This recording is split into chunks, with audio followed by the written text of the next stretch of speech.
I think there was one part of me who really wanted to be Beena Tripathi.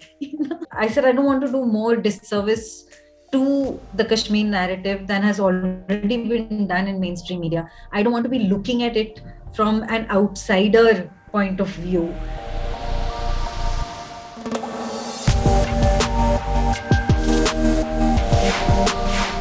Beena, Neeti, Meera, Savita. She comes with many names and makes her characters memorable each time.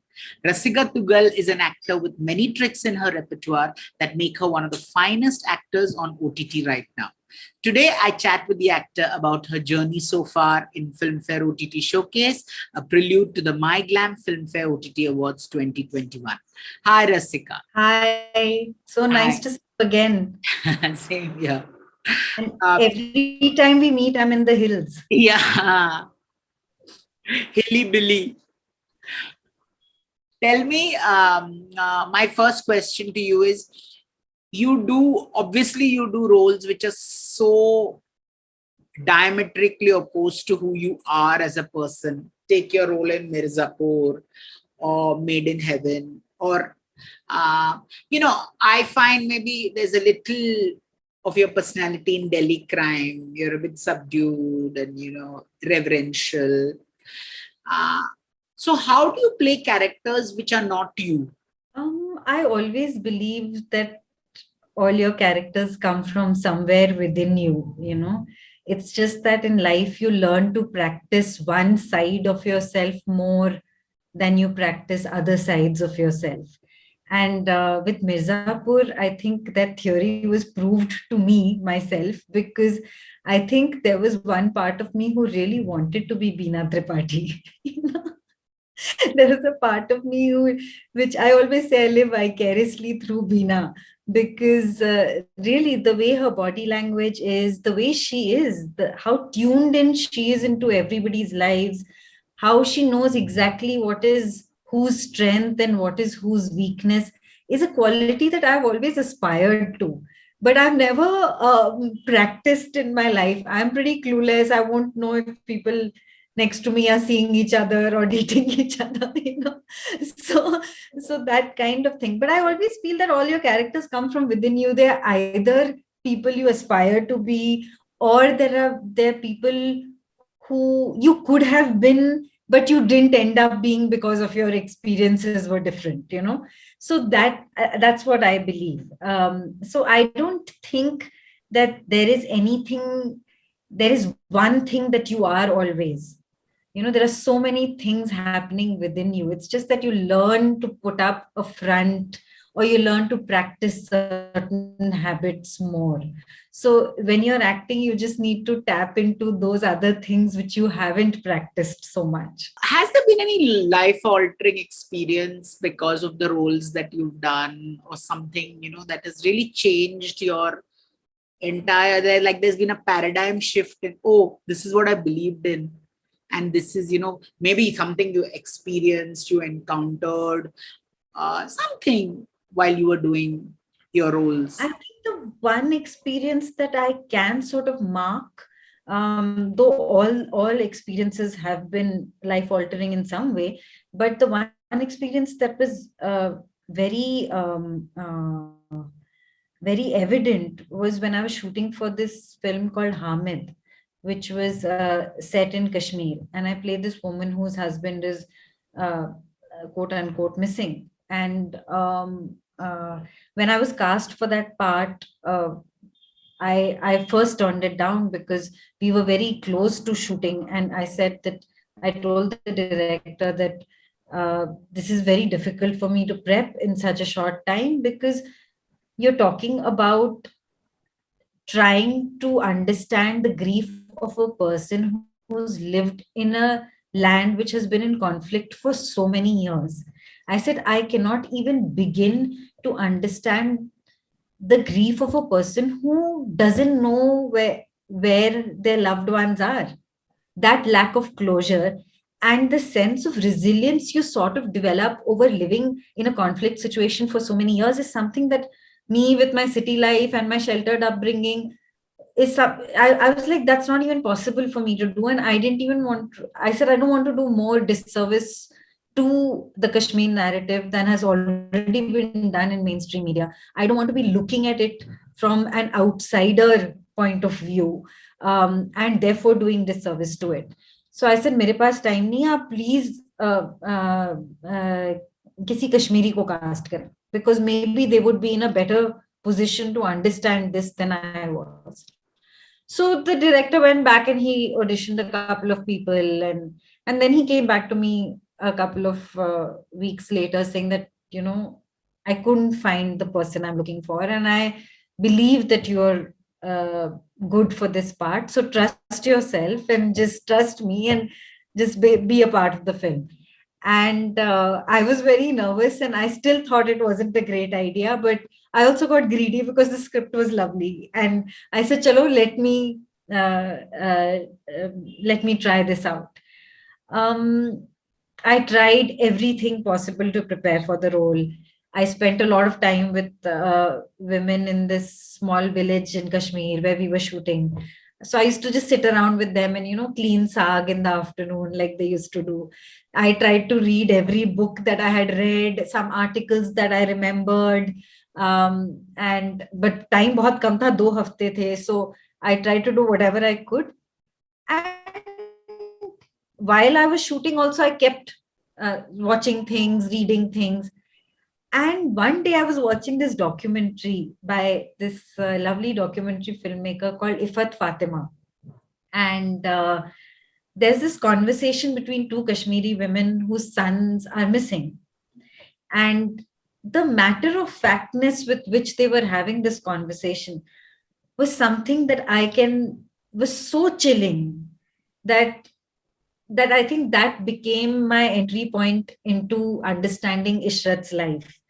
And there was this scene that we had to shoot, which I was trying to work towards, where you finally see her express her grief after many years.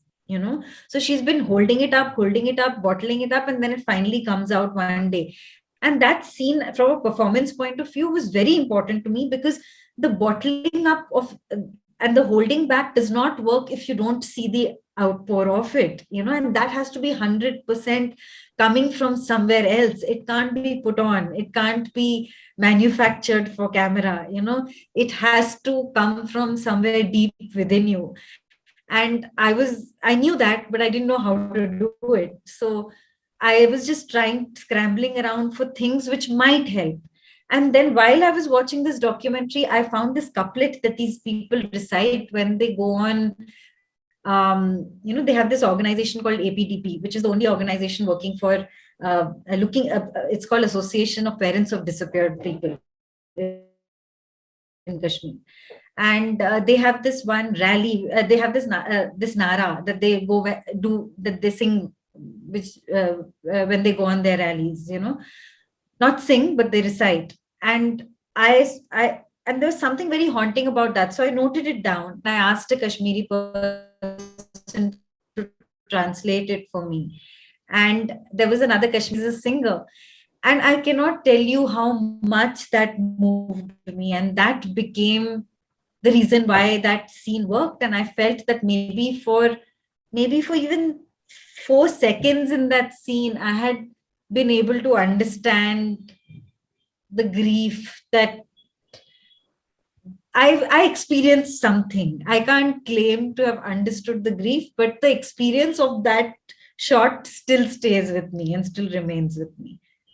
Is the politics of a film very important to you? Like, are there some do's and don'ts when you do a film? Toxic masculinity, patriarchy, certain anti-women stands. The politics of the film, does that bear on you a lot when you approach a film? The politics of a film does matter to me. The politics of my character does not matter to me, because I'm interested in playing the politics of a person whose politics is opposed to mine, because I truly want to be able to stretch myself to understand another way of being. So that is wildly interesting to me. For example, I would love to play a right-wing troll in a film. I would love to try and understand what is happening in that mind, because it's so different from me. It's so different from my politics. but the overall politics of a film does matter to me. However, I have very little control over it. What might seem to be aligned with my politics when I'm reading a script might not turn out to be like that when the film or the series or a short film comes out, because there is a long journey between the written word and the visual. And very often, very well meaning very well meaning writing translates into very polarized visuals.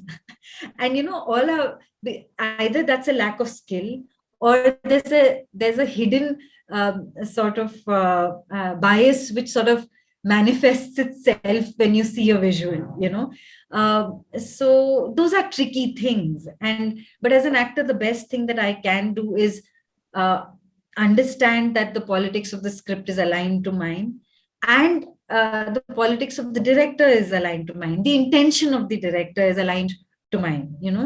But उसके बीच में क्या होता है, sometimes you misjudge things, sometimes you misread things, you read things with your own perspective, your own biases, your own experiences. So कई बार गलतियां हो जाती हैं, कई बार you don't what you started working on a project with a certain belief, it doesn't turn out like that. So that those are things which are hurtful later, and you then become more wary of the choices you make later. But that's a part of any artistic journey. As long as you're questioning yourself enough, as long as you're asking the correct questions, I think it's a good space to be in. You mentioned you cloistered, like a very comfortable growing up, this thing. So when you do a film like Manto, which is so brutal about this guy who was so short-lived, and who had alcohol issues, and who playing his wife, who he was mentally not there towards the end of his life. He had sedition charges, all sorts of things. Playing his better half, and there is a calm, there is a resilience. You're so stoic when you play that. What was going on in your mind when you were doing Manto? Actually, Manto was one of the roles which I found very easy to be in, for two reasons. One, I felt like that period in history is something that I feel very connected to. I feel almost like the 40s and 50s in India is something that I've lived through. I almost feel like that from the stories that I've heard from my grandparents, from the number of plays, short stories, TV serials that I've watched about partition, the poetry that I've read about partition. It's always been something which I feel like I understand. I feel like I lived that part in history. My family was in Burma during World War II. They lived there for many years, and they then, when Burma was bombed by Japan, they moved to Rawalpindi, and then they moved back to Burma before partition. So the sense of being displaced, the idea of leaving behind uh, uh, things which you don't know you'll come back to, leaving behind friends, leaving behind family, and the loss of identity, and what that does to your sense of pride, are things that I feel I understand from things I've read, watched, heard. I feel somewhere it's in my blood. So that part in history is something that I don't find difficult to access. In fact, I've done many films. I've done A Suitable Boy, which is set in India post independence. I've done Manto. I've done Kissa, which is dealing with all of this. The school, and so a lot of work in that period. So I feel that I can act, and I always feel like my pace is very in tune with the pace of those times. I find today's the pace of life today very difficult, so I feel I kind of fit in well there. um, Also with Safia, I felt like she was a lot like the women I grew up with, even though her experiences were different. But haven't we all watched women stand up for people in their family and really be there in a time of crisis? And it's sad that the women in the family always have to do that, but we've all seen that, right? And I had seen a lot of that in my childhood in smaller ways, not maybe with the experiences that Safia was having, but even in the smaller things in life. And I think you absorb that, and you just have to sort of access that and magnify it according to the intensity of the experience, which is in the script. But otherwise, all of us know that. And I felt actually very good playing Safia, because I felt like it was my ode to the women I grew up with. You know, it was my way of finally saying thank you to them, which is a thank you I never said growing up, because like everybody else around me, I took them for granted as well. And when I sort of became conscious of my feminism, I sort of started wearing my feminism on my sleeve in the way that you do when you first access it when you're in college. I think I was like, I sort of looked down upon them for a bit, for the life that they had chosen to lead versus the independent life that I had, that they had made possible for me. So I think I had a lot of thank yous to say to them, and Safia Manto was that for me. Okay, it was fun chatting with you. Thank you so much for taking, despite our bad network. Thank you so much. I'm sorry, was the network very bad? Awful. I didn't get to know at all. I was on my own trip. When I was chatting with you, you would freeze occasionally and I could only hear the audio. Oh no, I'm sorry. No. Why are you sorry?